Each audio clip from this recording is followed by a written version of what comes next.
Bill's story is a poignant narrative of survival and resilience in the face of unspeakable trauma.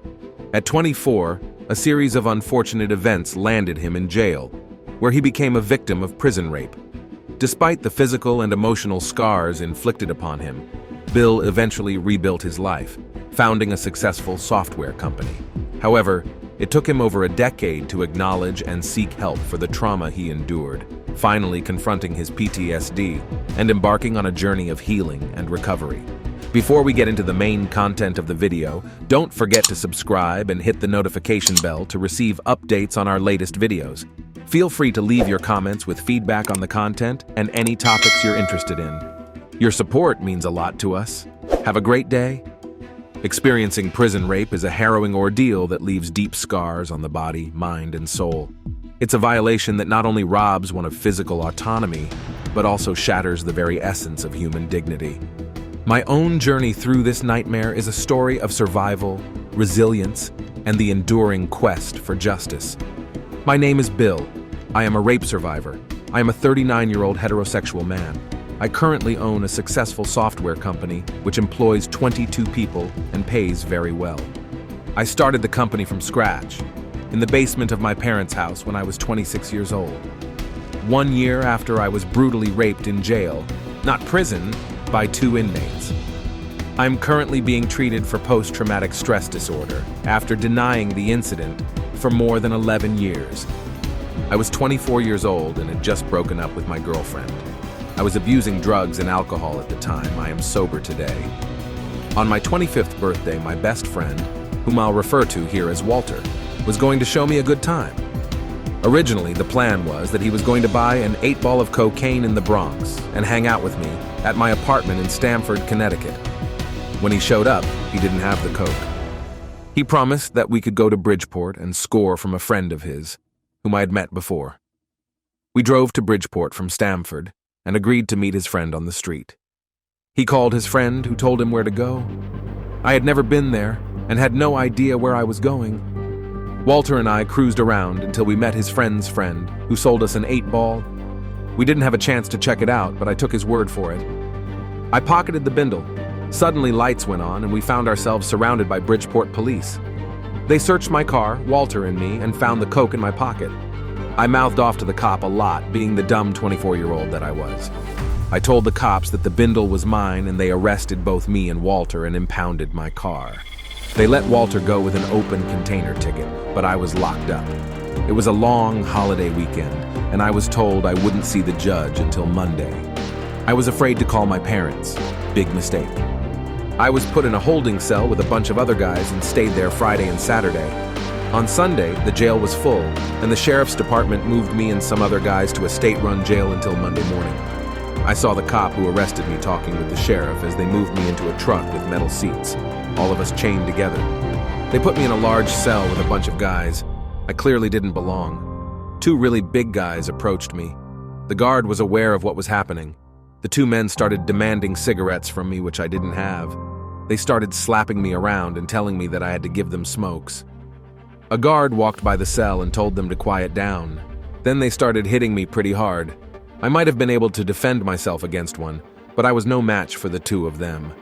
The bigger guy, his friend called him Hollywood, told me that if I sucked his dick, he would leave me alone. I thought about it for a while and decided that it would be better to do that than to be beaten by these guys more. Mistake number 2. I was scared as hell and didn't know what to do. I started to do what they told me to do. Even though I did what they told me to, it was not enough. It got more and more brutal and humiliating. Soon, I was forced to perform oral sex on one guy, G, and the other one sat on me. He lifted my legs, and I was penetrated anally. They suddenly turned into racists. They forced themselves on me more than once, and I can never be sure, but I believe there was a third man. My eyes and lips were swollen from the beating I took, and my face was a mess. I was bleeding from my anus. They finally stopped when I vomited after one of the men ejaculated and urinated in my mouth. The next day, I was supposed to see the judge. For some reason, I was still afraid to call my parents. I was visited by one of the corrections officers who didn't seem to care much. I'm sure he knew I was raped, but he helped me clean up. I was handcuffed with a lot of other men, and we rode in the same truck with the steel seats to the courthouse. At the courthouse, I spoke with my court-appointed lawyer and started to tell him the story. But he didn't seem to care. When I got into the courtroom, my lawyer asked for bail, and it was set at $500. My friend Walter bailed me out, but it was much too late. The charges were eventually dropped. I hired a real lawyer who made a plea that I was a first-time offender and that the chain of evidence had been broken. The judge gave me 2 years probation and ordered me to a rehab. A month later, I tried to kill myself and was confined to a psychiatric hospital. I joined AA, stopped drinking and drugging, and got on with my life. As I mentioned, I started a software company from scratch and turned from a one-man show into a 22-man operation, and growing. It was only a year and a half ago that I had to come to terms with being raped in jail. I was dating a woman who I became serious with. When we started dating, she told me that she was suing her former employer for sexual harassment. The court decided that her sexual encounters were consensual. I freaked out. That triggered something in me that caused all of the memories of being raped to come back in Technicolor. For the past 2 years, I have been in therapy. I have been hospitalized 3 times. I found a very compassionate psychiatrist who has extensive dealings with prison rape, as well as a psychologist who wrote a book on post-traumatic stress disorder. In my recovery, I have decided that I will lend whatever help I can to other rape survivors. I would like to lend whatever assistance I can to anyone who needs help. In the words of AA, you're not alone. Prison rape may be America's most ignored crime problem. Since the mid-1970s, male-on-male rape has become more common than male-on-female rape, and a key reason for this is that the prison population has quadrupled. Prison rape tortures inmates, spreads AIDS, and increases the power of racist gangs, but almost nobody wants to talk about it. Academic research suggests that the problem is widespread. University of Nebraska professor Cindy Stuckman-Johnson reported in the Journal of Sex Research that 22% of male inmates in Nebraska prisons experienced unwanted sexual contact.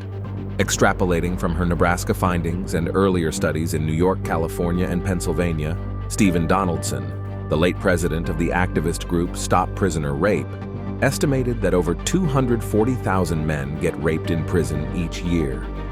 By contrast, according to the Bureau of Justice Statistics, in 1999, men raped 141,000 women. And while female rape victims typically get raped only once, imprisoned men can get raped thousands of times. Physically weak inmates get raped the most. Accounts of prison life by authors such as Harold S. Long and James Hogshire depict a horrible pattern. Prisoners arriving at correctional facilities typically get challenged to a fight within a few days of arrival. Those who fight poorly or run away get labeled as punks or sex slaves. Punks, usually young, non-violent offenders and often pre-trial detainees, typically fall victim to a series of gang rapes that may continue for anywhere from a few days to several years. A survival-minded punk eventually settles down to serve a man, who protects him from other predators in return for regular sex for the man and his friends. In effect, this can amount to daily rape for years on end. Rampant prison overcrowding, which shows only minimal signs of easing, has made this problem even worse. With more men in each cell, it becomes possible for some serial rapists to acquire harems of punks. Regular group anal sex spreads AIDS very quickly. AIDS is a major threat in prisons, and the fact that any rape may be a death sentence plays up the psychological terror involved in rape, says Terry Kupers, an Oakland psychiatrist who has written extensively about mental health in prisons. Writing in the journal AIDS, Centers for Disease Control and Prevention researchers Hazel Dean Gator and Patricia Fleming find that prisoners have nearly 6 times the AIDS infection rate of the population as a whole. Prison rape also carries strong racial overtones. Prison administrators want to keep the black gangs quiet, says Jeanette West, the mother of a prison rape victim who runs the small Illinois-based activist group Mothers Against Prison Rape, HIV/AIDS. They know they'll be in an uproar if they don't get something to release their sex drive, and usually it's young, non-violent inmates of a different race. The view from the inside is much the same. The wolves, serial rapists, are almost all black. while punks are almost all white, writes Hogshire in his book, You Are Going to Prison. The white supremacist gangs that proliferate behind prison bars do the same thing in reverse, seeking out black punks. Rape serves as a prison management tool. Racist gangs make things easier for prison administrators. They spend so much time fighting one another that they don't turn against staff. Rape often serves as a form of punishment for those who threaten to disrupt the flow of drugs and other contraband that the gangs control in most prison systems. Indeed, prison administrators sometimes facilitate rapes. A 1998 Los Angeles Times investigation of brutality in California's Corcoran State Prison found that guards sometimes sent troublesome prisoners to live with one man, who raped inmates in return for favors from prison staff. Such practices are common. I've heard about prisons where they always make sure there is one punk per tier as a safety valve for the population, says Ken Haas, a professor at the University of Delaware who co-edited the widely used anthology, The Dilemmas of Corrections. A code of silence that nearly all prison inmates adhere to means that prison rape almost never gets reported. This silence spares cost-conscious prison officials the expense and burden of investigating and prosecuting incidents of prison rape, writes Victor Hassin, a convicted murderer turned college textbook writer who has spent the last 20 years in a variety of Pennsylvania state prisons. Rapists are thus virtually handed licenses for their attacks.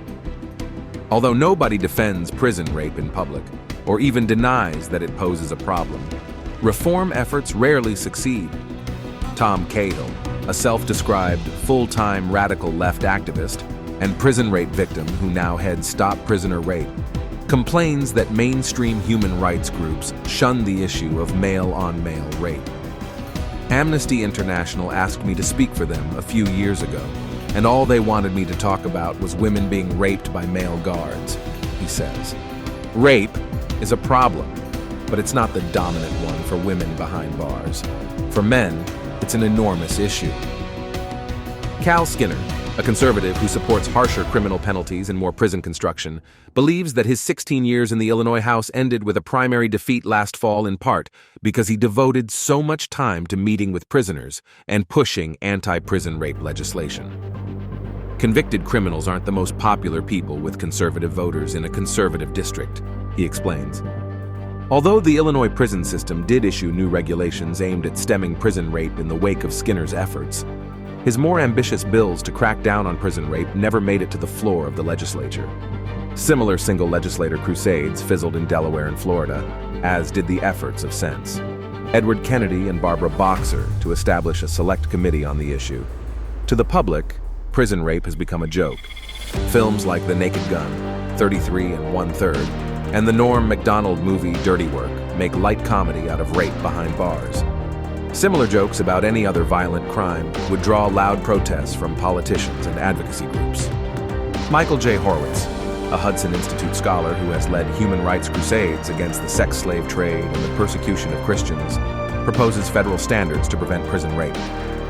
There is not a single major private group that accredits prisons that set standards for preventing rape, says Horowitz. This is a serious human rights crisis. If Horowitz's efforts gain traction, San Francisco's protocols in place since 1975 might become a national model. In San Francisco jails, weak-looking, effeminate, or transsexual offenders are separated from other prisoners. Inmates who fall victim to rape get moved into protected areas screened to keep out potential rapists. Even in San Francisco, however, not everything works perfectly. Rape still goes on in our system, admits Assistant Sheriff Michael Markham. But we have some facilities where I feel comfortable saying that it doesn't go on at all. People go to jail because society wants to punish them, but the punishments of prison rape seem manifestly at odds with commonly accepted standards of justice. Jailhouse rapists select victims from the least violent segments of the prison population, and even the most dangerous prisoners hardly deserve the real threat of death from AIDS. The success of the reform efforts will depend on whether the public is willing to recognize that even convicted offenders have fundamental human rights, and that condoning repeated violations of those rights serves no legitimate public purpose.